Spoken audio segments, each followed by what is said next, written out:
Hello everyone, Pedro with you, and in this video I'm going to show you how to repost someone's status on WhatsApp. So actually it is very quick and easy. I'll show you how to do that, but you need to watch this video till the end so you won't miss any important steps. So first of all, in the WhatsApp, go to the status in the bottom left corner and see if there are any statuses of your friends.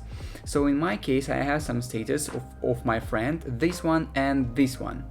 And as you can see, I can repost only the second one. This is because this status, in this status, this guy mentioned me, and it basically says in the top side of the screen, as you can see, here is just his name, and here is just said mentioned privately. So the next way of how you can check if this story mentioned you or not is you can just go to the chats and open his chat, and as you can see here, alien status, you were mentioned. And basically by clicking here you can go and click on add to status like this, and now you can just simply repost his status to your status by clicking on the send button in the bottom right corner. And basically that is it. That is how you can repost someone's status on WhatsApp.